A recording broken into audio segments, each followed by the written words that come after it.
नमस्कार, आप देख रहे हैं डेली 24 भारत। मैं हूं आपके साथ स्तुति झा। बुलेटिन की शुरुआत करते हैं।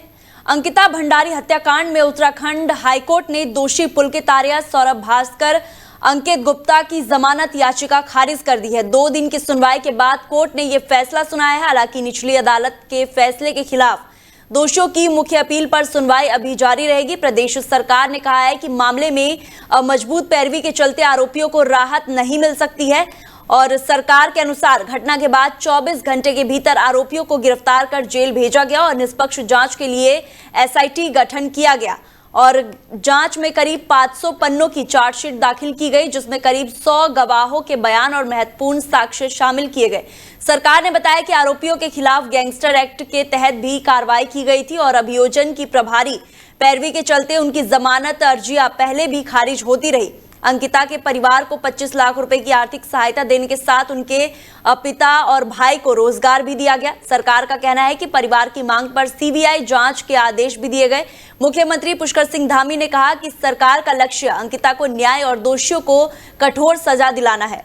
आज अपील बेल पर सुनवाई थी और तीनों अभियुक्तों की जो बेल थी उस पर सुनवाई पिछले 2-3 दिनों से लगातार जारी थी और आज ये फाइनली कंक्लूड हुई और तीनों जो अभियुक्त हैं उनकी जमानत माननीय उच्च न्यायालय ने इसमें रद्द की है, खारिज की है।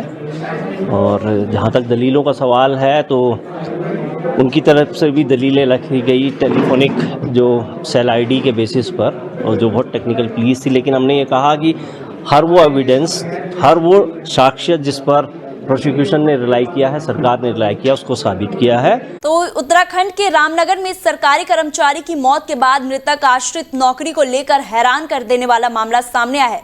वन निगम में चतुर्थ श्रेणी कर्मचारी प्रेम राम की दिसंबर 2024 में मौत के बाद उनकी 2 पत्नियां नौकरी पर अपना अपना दावा कर रही हैं। दोनों के दावों के चलते करीब 1.5 साल से नियुक्ति की प्रक्रिया अटकी हुई है।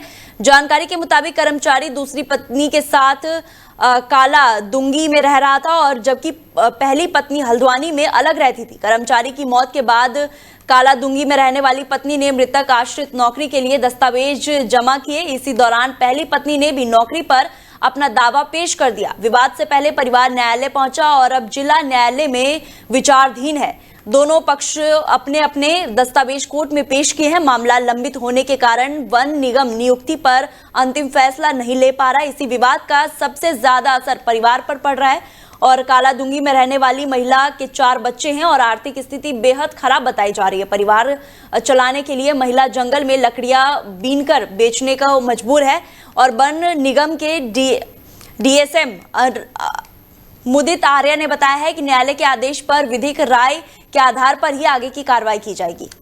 तो वहीं उत्तराखंड के देहरादून ऋषिकेश हाईवे यानी NH7 पर बुधवार को मणि माई मंदिर के पास दर्दनाक सड़क हादसा हो गया।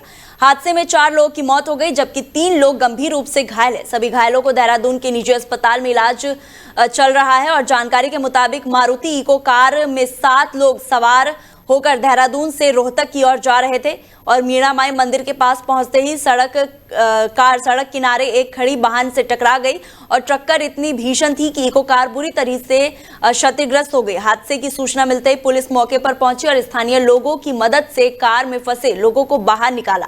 कार चालक समेत 2 लोगों की मौके पर ही मौत हो गई जबकि गंभीर रूप से घायल 2 अन्य लोगों का अस्पताल में उपचार जारी है और हादसे के बाद कुछ समय तक हाईवे पर यातायात भी प्रभावित रहा। पुलिस दुर्घटनाग्रस्त वाहनों को हटाकर यातायात सामान्य कराया जा रहा है और घटनास्थल से साक्ष्य जुटाए जा रहे हैं। एसपी देहात जया बलोनी ने बताया है कि हादसे की वास्तविक वजह जांच की जा रही है। प्रारंभिक जांच में सड़क किनारे खड़े वाहन से टक्कर को हादसे की वजह माना जा रहा है। तो वहीं हरिद्वार में कांवड़ मेले के दौरान डीजे और वाहनों पर लगे बड़े साउंड सिस्टमों से ध्वनि प्रदूषण का स्तर काफी बढ़ गया। अंतर्राष्ट्रीय पक्षी वैज्ञानिक और गुरुकुल कांगड़ी विश्वविद्यालय के पूर्व विभाग अध्यक्ष प्रोफेसर दिनेश चंद्र भट्ट के मुताबिक डाक कांवड़ में इस्तेमाल होने वाले बड़े डीजे की तेज आवाज से इंसानों के साथ साथ पशु पक्षी की दिनचर्या भी प्रभावित हुई है। प्रोफेसर भट्ट के अनुसार कांवड़ यात्रा के दौरान हरिद्वार और ऋषिकेश में शोर का स्तर निर्धारित सीमा से काफी अधिक रहा। उन्होंने बताया है कि सामान्य मानक दिनों में 55 दिन में और रात में 45 डेसिबल है, जबकि कई जगह शोर का स्तर 100 से 110 डेसिबल तक पहुंच गया। उनका कहना है कि इतना अधिक शोर कान, हृदय और नींद के लिए नुकसानदायक हो सकता है। उन्होंने सरकारों से कावड़ मेले के दौरान बड़े डीजे पर सख्ती से रोक लगाने की मांग की। स्थानीय लोगों ने भी बताया है कि तेज आवाज के कारण पेड़ों पर पक्षी नजर नहीं आए। हालांकि प्रशासन के मुताबिक इस बार 12 फीट ऊंची कावड़ और बड़े डीजे पर रोक लगाई गई थी। 200 से अधिक बड़े डीजे हरिद्वार के सीमा प्रवेश करने से पहले ही रोककर वापस भेज दिए गए। टोल प्लाजा पर डीजे प्रतियोगिता पर भी रोक लगाई गई, जिससे कावड़ियों के बीच विवाद रोकने में मदद मिली।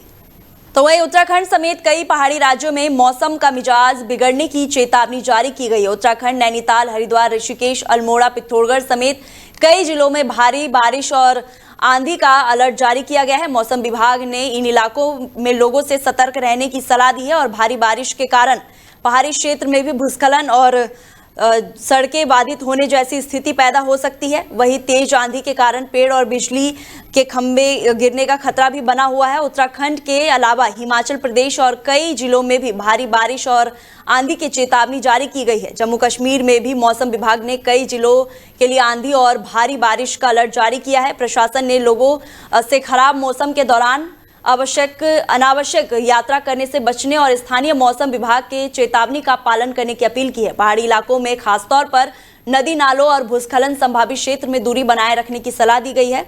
और इसी खबर पर ज्यादा जानकारी के लिए हमारे सहयोगी अजीत रावत हमारे साथ जुड़ चुके हैं। अजीत, पहाड़ी इलाकों में लगातार भारी बारिश और भूस्खलन देखने को मिल रही है, तो क्या कुछ इसको लेकर जानकारी अभी तक आ पाई है?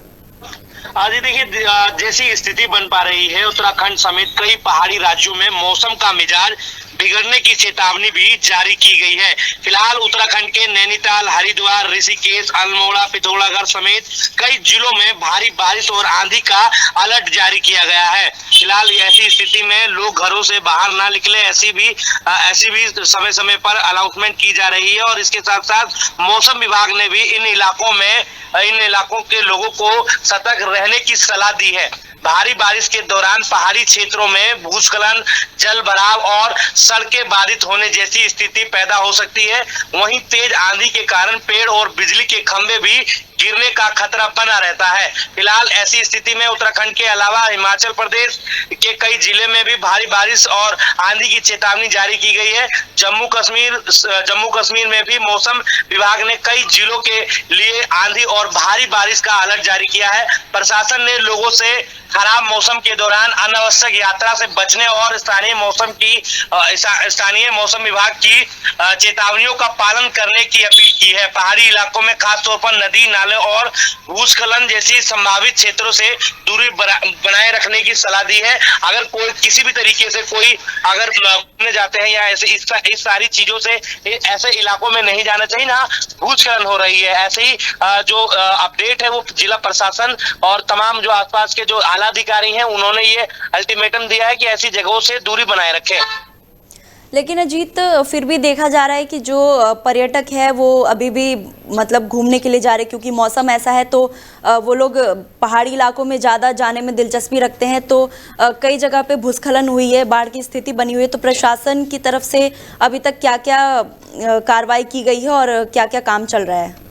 देखिए, जहां पर बाढ़ जैसे हालात बने हुए हैं, इस तरीके से जैसे कि गर्मी का मौसम है और यहाँ खास तौर पे कि दिल्ली एनसीआर के लोग जो है उत्तराखंड, हिमाचल प्रदेश जैसी जगहों पर घूमने की इच्छा जो है वो ज्यादा जताते हैं। और यही कारण है कि वहां पर अभी जो स्थिति बनी हुई है पहाड़ी इलाकों में लगातार जो नदियों का जलस्तर जो है वो लगातार बढ़ते हुए दिखाई दे रहा है। उसको लेकर के भी सतर्क जो है वो किया गया है। प्रशासन की तरफ से जो अपील की गई है वो जगह जगह जाकर अनाउंसमेंट किया जा रहा है कि ऐसी जगहों पर ना आए या खड़ा ना हो, या तमाम उन जगहों पर जहां बाढ़ जैसे हालात जो है वो बने हुए हैं, ऐसी स्थिति में तमाम वो आसपास के इलाके हैं उसमें प्रशासनिक और सुरक्षा बाढ़ राहत जो सुरक्षा के जवान हैं वो वहां पर अलर्ट है और उनको समय समय पर वहां पर अनाउंसमेंट के जरिए लोगों तक वो बात पहुंचाई जा रही है। और ये कहीं ना कहीं लोगों के लिए भी एक सतर्कता रहने की जरूरत है। लोगों को भी ये समझना चाहिए कि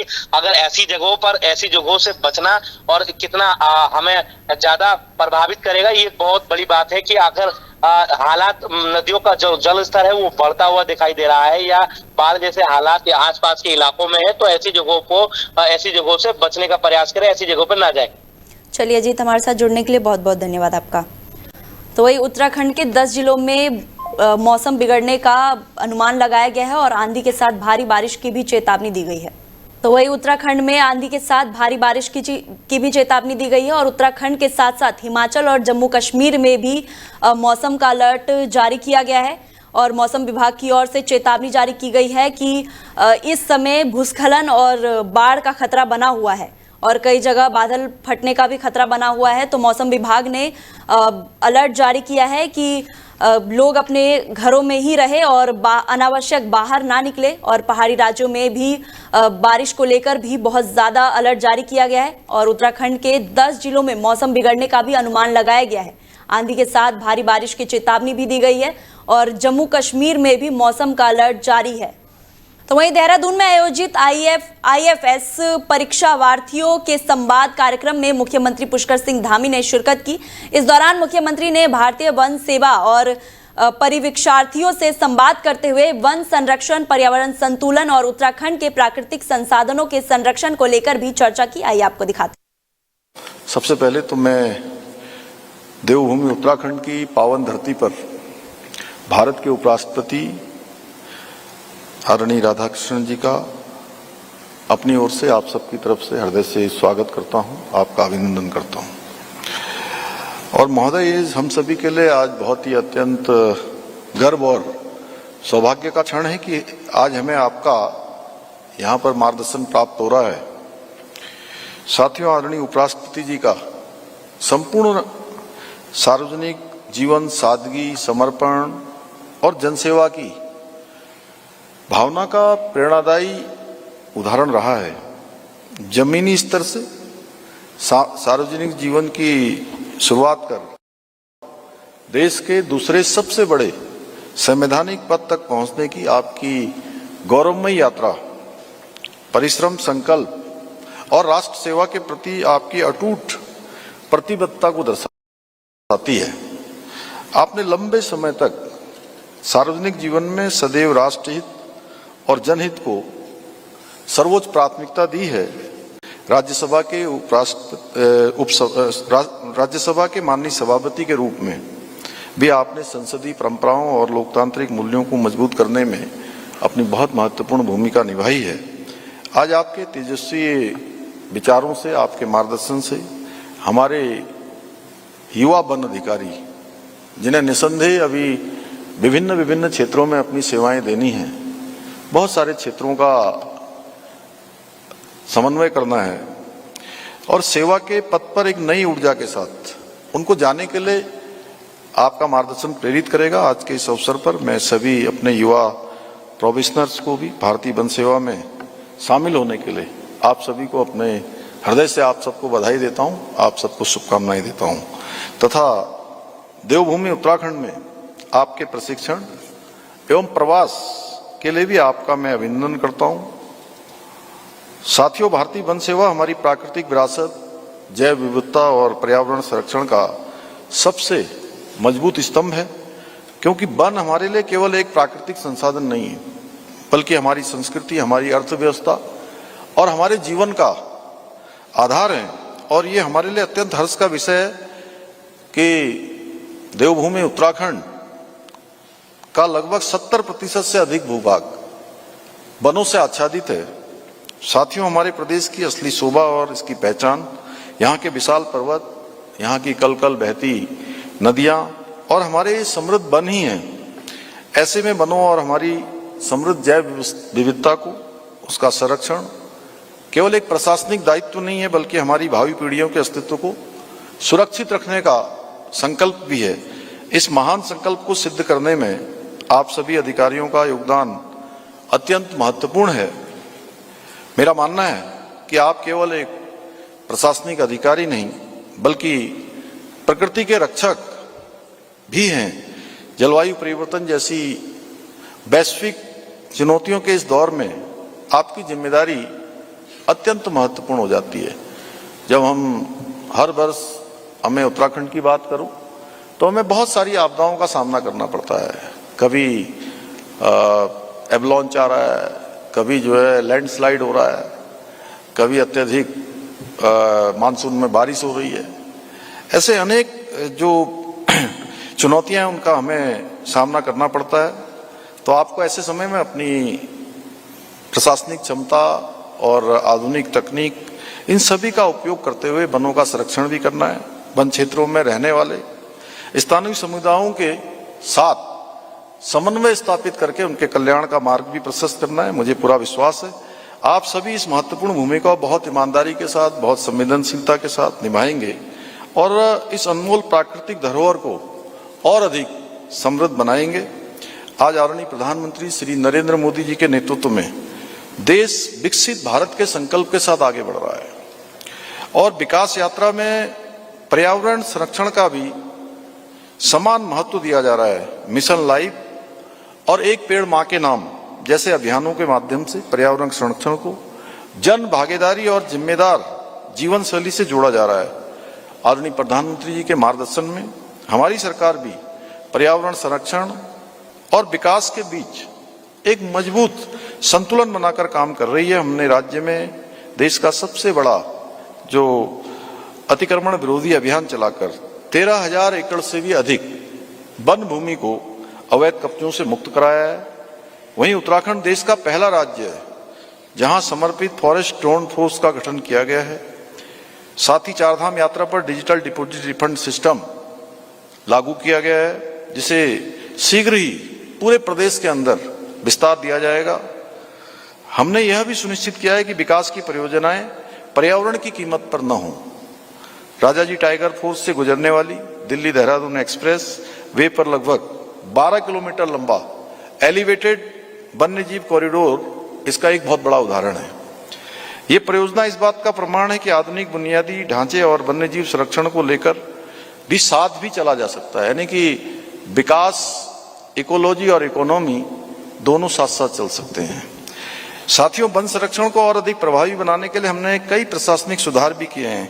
जहां एक और वन उपज के परिवहन को आसान बनाने के लिए राज्य में नेशनल ट्रांजिट पास सिस्टम लागू किया गया है। वहीं वन्य जीवों से होने वाली मानव क्षति के मामलों में अनुग्रह राशि को बढ़ाकर जो 4 लाख रुपए हुआ करती थी उसे हमने 10 लाख रुपए कर गया है।